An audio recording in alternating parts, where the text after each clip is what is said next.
Let's eat mga kabahaw. This is my lunch and breakfast. All in one.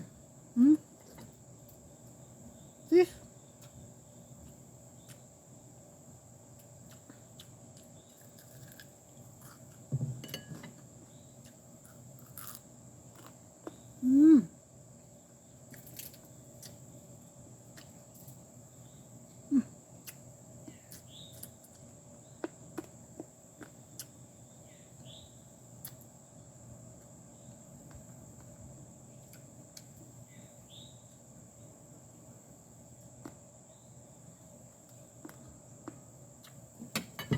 Pritong talong.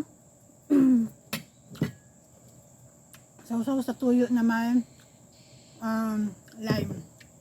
Wala akong sili.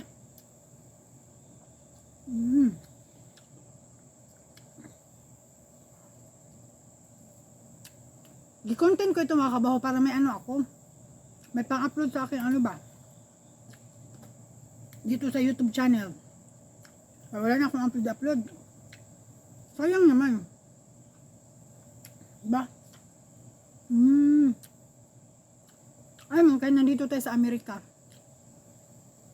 Hanap pa rin natin yung ano, yung pagkain Pinoy. Kaya ako, nagluluto talaga ako. Nagtsatsaga ako magluto ng pritong isda dito sa labas. Ayoko sa loob kasi yung bahay ko loob. Diyos ko.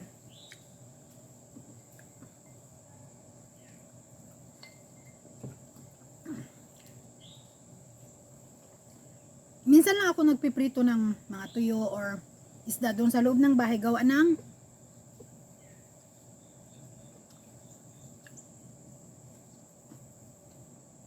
ang amoy ang tagal mawala.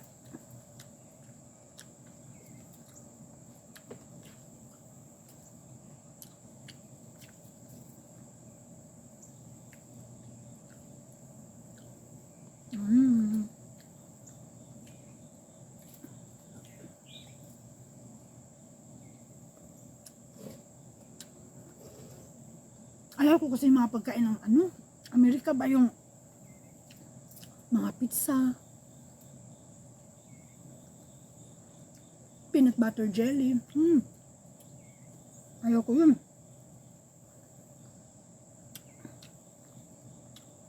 Ganda pa rin yung pagkain Pinoy.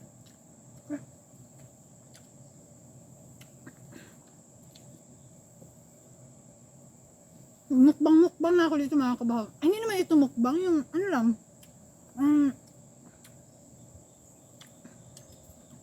Tipikal na pagkain lang. Tapos, para may upload ako sa aking YouTube channel. Malay mo naman.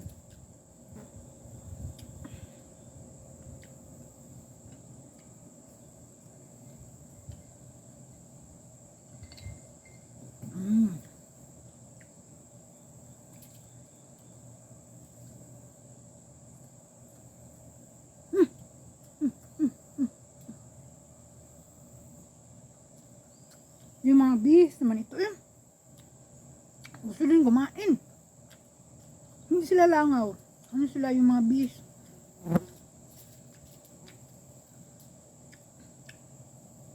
Okay. Ang roast ko din gusto rin makikain. Ang sarap talaga kumain pag naka kamay, no?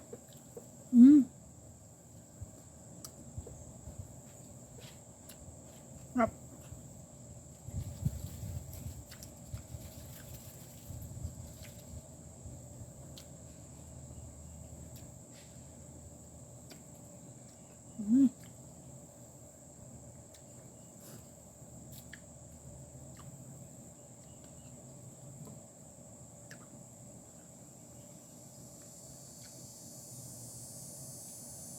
Diyos ko, para din yung tao. Ibang klaseng aso ito. Hindi nabubusog.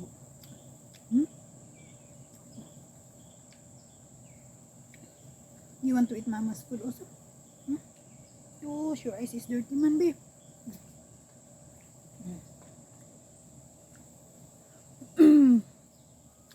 kayong mga nasa Pilipinas, whoever watching this video from the Philippines, kung nagbabala kayong pumunta dito sa ibang bansa, namnamin nyo talaga yung pagkain ng Pilipinas. Dahil number 1, yan talaga ang una-una nyong hahanapin pagdating nyo dito sa abroad.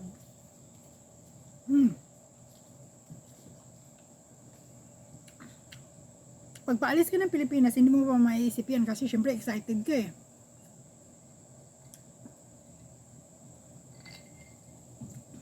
Pero once na pagdating mo dito tapos nagugutom ka na, doon mo may isip yung pagkain ng Pilipinas. Doon mo hahanap-hanapin yung pagkain ng Pilipinas. Para sa akin na ha, ewan ko sa iba. Kasi may mga kakilala kong mga Pinay, mga kaibigan ko. Ano na sila yung naka-adapt na sila sa pagkain ng Amerika. Yung mga pagkain ng Amerika, ako talaga hindi. Kaya hindi ako masyadong sumasama sa kanila pagka yung kakain sila sa labas. Kasi hindi ko siya gusto, hindi ako masaya, hindi ako satisfied. Sumama, tsaka ang mahal pa. Mga restaurant ganyan. Sabi ko, sa bahay na lang ako kakain. Magluluto na lang ako ng sarili kong pagkain. Busog pa ako. Yun. Kaya,